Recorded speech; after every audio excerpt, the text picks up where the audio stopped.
کے قریب لوگ روزانہ تراویح پڑھتے تھے ایک جگہ 10,000 ان سے پوچھا گیا کہ کیوں اس قدر بڑا مجمع ہزاروں سینکڑوں کی تعداد میں کاریں جمع ہیں، لوگ اس 50 کلومیٹر دور سے چل کے آ کر تراویح کی نماز آپ کے ہاں آ کے کیوں پڑھتے ہیں؟ انہوں نے کہا کہ میں آنے والے مہمانوں کا خوب خیال رکھتا ہوں، اس لیڈی کی بوٹل میں سارے نمازی کو دیتا ہوں اور اس کے بعد گاہے بگاہے نمازیوں کے لیے میں چائے کا انتظام کرتا ہوں، شاندار مصلی، شاندار ایئر کنڈیشننگ کی ہوا، اس طریقے سے اب بہترین قاری کی تلاوت، یہ ساری چیزیں ہیں جس کی وجہ سے اتنا بڑا مجمع 30 کلومیٹر دور سے چل کے لوگ آتے ہیں۔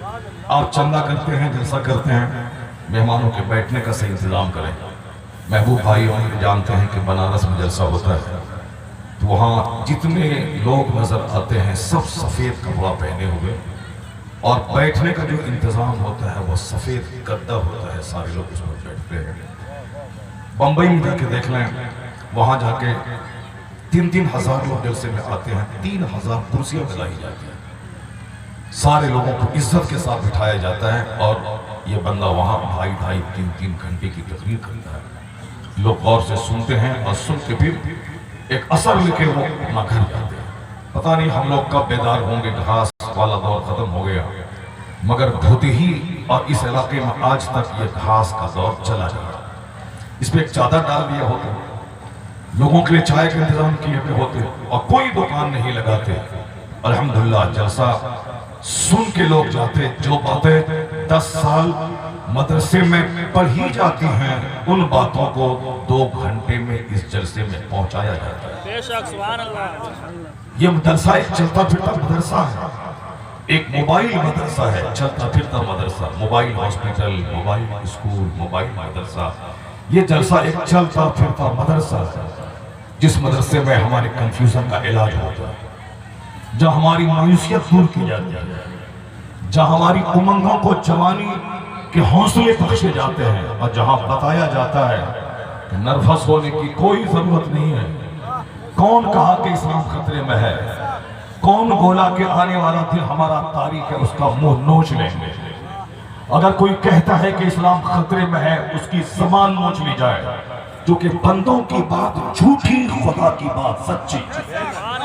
بندے مایوس ہیں کہ اسلام کا مستقبل خطرے میں ہے، بندے مایوس ہیں کہ آنے والا دن ہمارا خطروں سے بھرا ہوا ہے، لیکن میرا خدا کہتا ہے هو الذی ارسل رسولہ بالہدی ودین الحق لیظہرہ علی الدین کلہ۔ اللہ سچا، اللہ کی بات سچی، اللہ حق ہے، اسلام حق ہے، قرآن حق ہے۔ یہ بندہ کیا اس خدا کے خلاف بولے گا جس بندے کی پیدائش ایک ناپاک قطرے سے ہوئی، جس کے نکلنے کے بعد انگ انگ ناپاک ہو جاتا ہے، جس بندے کے پیٹ میں ہمیشہ 2 kg پاخانہ رہتا ہے، پاخانہ لگے تو پردھان منتری کی کرسی سے بھاگ کے واش روم جا کر مہتر کی طرح اپنے ہاتھ سے اپنا پاخانہ دھونا پڑتا ہے۔ اس بندے کو جب نیند آتی ہے تو بڑے بڑے رستم، دارا، سکندر وہ سب کے سب پھانسی کے پھندے پہ سو جاتے ہیں۔ نیند میری کمزوری جو میرے سارے غرور کو توڑ دیتی ہے، یا پیشہ پاخانہ میری کمزوری جو میری ساری ستھرائی صفائی کا گھمنڈ توڑ دیتی ہے، یہ بال بچوں کی موت میری کمزوری جو ایک بہت بڑے 1000 بیگھہ زمین کے جوتنے والے کا جوان بیٹا مرتا ہے، اس کا سارا غرور ٹوٹ جاتا ہے۔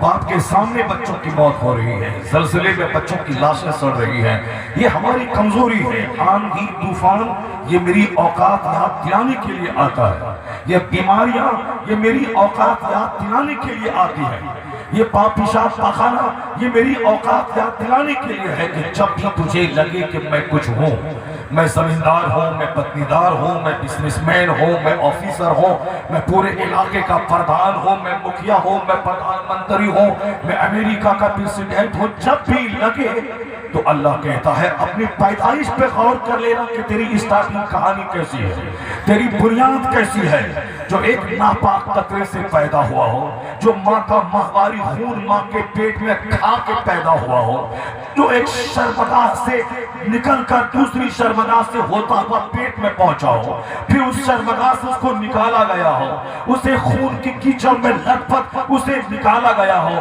تو جب تو اپنی پیدائش پہ غور کرے گا تو سارا غرور چور چور ہو جائے گا، پتہ چل جائے گا کہ تو کمزور ہے، تیرا خدا طاقتور ہے، تو عابد ہے، تیرا خدا معبود ہے، تو ساجد ہے، تیرا خدا مسجود ہے، تو کمزور ہے، تیرا خدا غنی ہے، تو کچھ نہیں ہے، تیرا خدا ہی سب کچھ۔ نعرہ تکبیر، نعرہ رسالت۔ قل اللہم مالک الملک تؤتی الملک من تشاء وتنزع الملک ممن تشاء وتعز من تشاء وتذل من تشاء بیدک الخیر انک علی کل شیء قدیر۔ سارے بادشاہوں کا بادشاہ ہے وہ خدا، جسے چاہتا ہے عزت دیتا ہے، جسے چاہتا ہے ذلیل کرتا ہے، جسے چاہتا ہے حکومت دیتا ہے اور جس سے چاہتا ہے حکومت چھین لیتا ہے۔ جب بندہ مغرور ہوتا ہے تو آندھی کا جھونکا اس کو تباہ و برباد کر دیتا ہے۔ جب بندہ دولتوں پہ گھمنڈ کرتا ہے تو اس کے مکان کو اس کے ملبے میں تبدیل کر دیتا ہے، تو بندے کا کچھ نہیں چلتا ہے، بندہ کمزور پیدا ہوا ہے۔ اللہ سچا، اللہ کی بات سچی، اللہ کا پسندیدہ دین ہے اسلام۔ دنیا کے سارے کفار و مشرکین، گیدڑ کے پجاری، پاخانہ کو پاک سمجھنے والا، چھچھندر اور بندر کے سامنے پیشانی ٹیکنے والا، جانوروں کو خدا کہنے والا، سمندر کی چنچل موجوں کے سامنے اپنی پیشانی ٹیکنے والا، یہ ننگے رہنے والا، یہ ننگے بدن، یہ گندا رہنے والا، یہ کیا اسلام مٹھائے گا؟ یہ کیا قرآن مٹھائے گا؟ میرا قرآن سچا، میرا خدا سچا۔ یہ سارے کفار مل کے اسلام مٹھانا چاہیں نہیں مٹا پائیں گے، چونکہ اللہ کہتا ہے هو الذی ارسل رسولہ بالہدی ودین الحق لیظہرہ علی الدین کلہ۔ جو ساری کائنات کا خالق ہے وہ اپنے رسول کو دین حق کے ساتھ بھیجا ہے، اس لیے کہ اسلام کو سارے مذاہب پہ غالب کر دے، پتہ چل جائے سارے مذاہب دھارا شاہی ہو جائے، اسلام سب پر غالب ہو جائے۔ اسلام مغلوب ہونے نہیں آیا ہے، اسلام غالب ہونے آیا ہے۔ یہ ہماری بدعملی کی سزا ہے کہ لچے لفنگے مجھے مٹانے کی بات کر رہے ہیں۔ یہ ہماری بدعملی کی سزا ہے کہ لچے لفنگے میری مسجدوں سے مائک ہٹانے کی بات کر رہے ہیں۔ یہ ہماری بدعملی کی سزا ہے کہ لچے لفنگے میرے خلاف پلان بنا رہے ہیں۔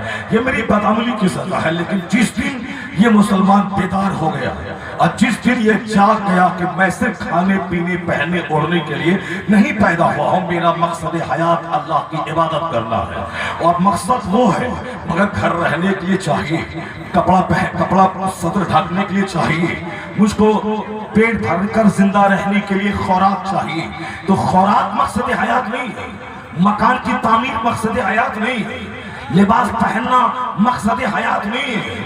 یہ زندہ رہنے کے لیے ضروری ہے، اور زندہ رہنا کیوں ہے؟ اللہ کی عبادت کرنے کے لیے۔ لیکن جب یہ بندہ صرف کھانے کا مقابلہ کرتا ہے کہ کھانے کے لیے ہی پیدا ہوا ہے، تیجا میں کھانا، 40واں میں کھانا، ولیمہ میں کھانا، ختنہ میں کھانا، اور ساتھ کیا ہے کہ برتھ ڈے پارٹی میں کھانا، چاروں میں کھانا، 40واں میں کھانا، برسی میں کھانا، لنگر کا کھانا، 11ویں کا کھانا، 12ویں کا کھانا، 6ویں کا کھانا، 25ویں سفر کا کھانا، دوسرا دن اجمیر شریف کا لنگر کھانا، یعنی صرف کھانے پہ جب نظر ہو اور کھانا ہی زندگی کا مقصد ہو جائے تو اللہ تبارک و تعالیٰ اس کی عزتوں کو چھین لے گا، کیونکہ کھانا مقصد حیات نہیں ہے۔ کھانا اس لیے ہے تاکہ میں زندہ رہ سکوں، میری کمر سیدھی رہ سکے، اور میں زندہ اس لیے رہوں، زندہ اس لیے رہوں تاکہ میں اپنے رب کو سجدہ کر سکوں، تاکہ میں اپنے رب کی خاطر 1 مہینہ روزہ رکھ سکوں، اپنے رب کی خاطر اپنا گھر چھوڑ کر احرام کا فقیرانہ لباس پہن کر میں اللہ کے گھر کو دیکھ سکوں، جب مال زائد ہو نصاب سے اس کی زکات نکال کے اپنے غریب بھائیوں کے چولہے میں آگ جلا سکوں۔ یہ ہے مقصد حیات، اللہ کی عبادت کرنا۔ لیکن جب صرف کپڑے کا مقابلہ بندہ کرتا ہے تو اللہ اسے ذلیل کر دیتا ہے۔ حضور فرماتے ہیں تعیس عبد الدینار عبد الخمیسہ، یعنی تباہ و برباد ہو گیا کپڑے کا غلام جو ہر وقت کپڑا خریدنا پہننا چاہتا ہے۔ برباد ہو کپڑے کا غلام، تباہ و برباد ہو جائے لباس کا غلام، تباہ و برباد ہو جائے کپڑے کا غلام، یعنی جس کی نظر صرف کپڑے پہ رہے، جس کی نظر صرف لباس پہ رہے، جس کی نظر صرف کھانے پہ رہے، جس کی نظر صرف مکان اور گھر کی تعمیر پہ رہے۔ ماشاءاللہ بیٹھ جائیں صاحب، پیر صاحب آنے والے ہیں، اس کے بعد پھر میں نکل جاؤں گا، پیر صاحب کا چہرہ دیکھیں گے، گفتگو سنیں گے، صلاۃ و سلام اور دعا کی مجلس کا اختتام ہوگا۔ میں بہت بڑی لمبی چوڑی تقریر تو نہیں کر پاؤں گا، 2.5-3 گھنٹے جب بولتا ہوں تب مجھ کو لگتا ہے کہ میں نے تقریر کی ہے، آدھا گھنٹہ کا ٹائم ہے، میں کیا تقریر کروں، مگر صرف ایک بات گرہ باندھ کے آپ لے کے چلے جائیں۔ یہ جو چائے کی دکان پہ تبصرہ ہے اسلام خطرے میں ہے، تبصرہ کرنے والا جھوٹا ہے۔ یہ جو مسجد کے اندر نماز پڑھنے کے بعد بیٹھ کے بولتا اسلام خطرے میں ہے، اس کو بولے کہ تم خطرے میں ہے، اسلام نے کبھی خطرے میں تھا نہ ہے نہ قیامت تک رہے گا، تم خطرے میں ہے۔ مسجد کا امام اگر بولتا ہے کہ اسلام خطرے میں ہے، وہ امام خطرے میں ہے۔ اگر مؤذن بولتا ہے اسلام خطرے میں ہے، تو مؤذن کی نوکری خطرے میں ہے۔ اگر زمیندار بولتا ہے اسلام خطرے میں ہے، تو وہ خطرے میں ہے۔ اگر ہمارا منتری بولتا ہے اسلام خطرے میں ہے، وہ خطرے میں ہے۔ اگر میرا نیتا کہتا ہے اسلام خطرے میں ہے، تو وہ نیتا خطرے میں ہے۔ وہ نیتا مرے گا، اس کی کرسی ختم ہو جائے گی۔ وہ نیتا ہارے گا، اس کی منسٹری ختم ہو جائے گی۔ یہ امام صاحب کو مسجد سے نکالا جائے گا، اس کی امامت کا مصلح خطرے میں ہو جائے گا۔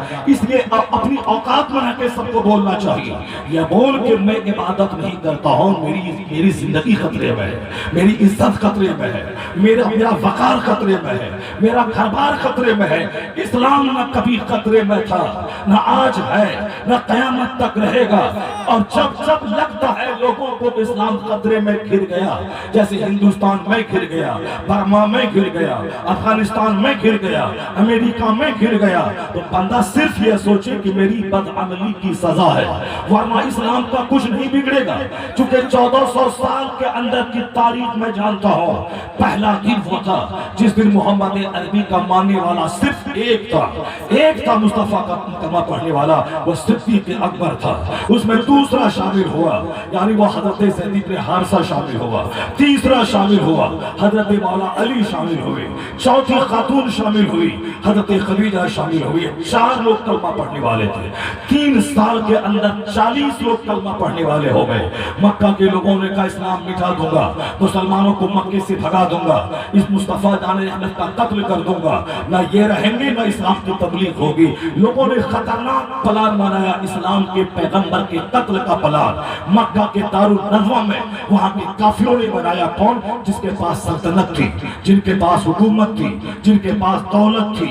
یہ ابو لہب دولت مند تھے، ابو جہل دولت مند تھے، عتبہ اور شیبہ کا باغ طائف میں تھا۔ یہ بڑے مالدار قسم کے لوگ تھے، اور جو کلمہ پڑھنے والے لوگ تھے وہ ایک ایک ٹائم کے کھانے کو ترستے تھے۔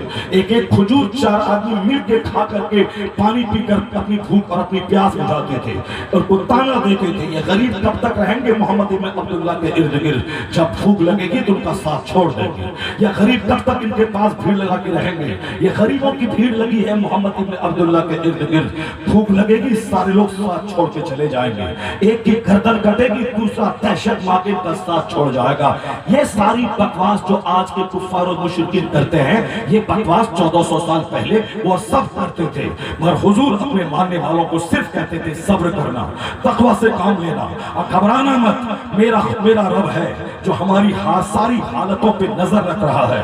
آقا علیہ السلام کے پاس ایک شخص آ کے بولا، کہا سرکار کب تک یہ خوف و ہراس کے ماحول میں رہیں گے، یہ کب تک چوری چھپی نماز پڑھیں گے، یہ کوئی ڈر لگتا ہے کہ کب کفار کہاں سے آ کے گردن نہ کاٹ دے، پیشاب بہانا حاجت کے لیے باہر جاتا ہوں، ایسا ڈر لگتا ہے کہ کوئی کافر آ کے میری گردن نہ مار دے، یہ خوف کا ماحول کب تک رہے گا؟ آقا علیہ السلام فرماتے ہیں بس چند دن صبر کر، اس کے بعد اللہ تبارک و تعالیٰ وہ نعمتیں عطا فرمائے گا تم مسلمانوں کو، اس طرح عطا فرمائے گا یہ کافروں کے یہود و نصارہ کے وائٹ ہاؤس یعنی ان کے سفید محل تمہارے قبضے میں آ جائیں گے۔ اس قدر امن و امان قائم ہوگا زمین پر کہ ایک عورت ہیرا سے چل کے کعبہ کا طواف کرنے آئے گی، راستے میں نہ کسی جانور کا ڈر، کسی چور کا خوف ہوگا اور نہ کسی ڈکیت کا ڈر ہوگا، اکیلی عورت آئے گی طواف کعبہ کر کے چلی جائے گی، کوئی پوچھنے والا نہ ہوگا کہ تو کون ہے کہاں سے آئی ہے۔ سوتیلی ماتاؤں سے دورویوہار کرنے والے اس قدر اچانک کیسے بدل جائیں گے کہ ایک خوبصورت خاتون زیورات سے لیس ہو کر آئے، عراق سے چل کے اور طواف کعبہ کر کے لوٹ جائے اور کوئی راستے میں پوچھے تک نہیں، جو اپنے پڑوسی کا مال لوٹنے والا، راستے میں کوئی ایک سکہ ہو تو اس کی چوری کرنے والا، یہ اندر سے باہر سے کیسے بدلیں گے؟ ایسا انقلاب کیسے برپا ہوگا؟ حضور کہتے ہیں چند دن صبر کر، اور قریب آنے والے دن میں اس قدر مال کی کثرت ہو جائے گی کہ تو زکات لے کے راستے میں نکلے گا، کوئی زکات لینے والا نہیں رہے گا۔ تو مسلمانوں کو غربت کا تانا دیتا ہے، مسلمانوں کو غریب سمجھتا ہے، ایک دن وہ آئے گا جس دن ہر طرف اسلامی حکومت ہوگی، ہر طرف اسلامی جھنڈے لہرائیں گے اور ہر طرف امن و امان عدل کا ماحول پیدا ہوگا۔ یہ باتیں کب ہو رہی تھی؟ مسلمانوں کی گردنیں کٹ رہی تھی، مسلمانوں کو سولی پہ لٹکایا جا رہا تھا، مگر اللہ سچا، اللہ کے رسول سچے، ان کی بات سچی ایسی ہوئی کہ 25 سال کے اندر پورے عرب سے کفر مٹ گیا، اسلام غالب آ گیا۔ یہاں تک کہ 100 سال کے اندر ایران کی 1000 سالہ سلطنت چھین لی گئی اور اس میں اللہ نے مصطفیٰ کے غلاموں کو سلطنت عطا کر دی۔ یہاں تک کہ 100 سال کے اندر روم جیسی مہاشکتی کو کئی حصوں میں توڑ دیا گیا اور یہود و نصارہ کے اس ملک پہ مسلمانوں کو قبضہ دلا دیا گیا۔ یہاں تک کہ 100 سال کے بھیتر 99 ہجری میں محمد ابن قاسم اسی طائف کی فاتح سے نکل کر چند نوجوان ساتھیوں کو لے کر ہندوستان آئے اور ہندوستان میں انہوں نے لاکھوں کی راجہ داہر کی فوج سے وہ جماعت ٹکرا گئی۔ اللہ نے فتح دی، چونکہ فتح نہ تعداد سے ملتی ہے اور نہ ہی تلوار اور ہتھیار سے ملتی ہے، فتح کا فیصلہ تو اللہ رب العزت کی طرف سے ہوتا ہے۔ اللہ صرف حوصلہ دیکھتا ہے۔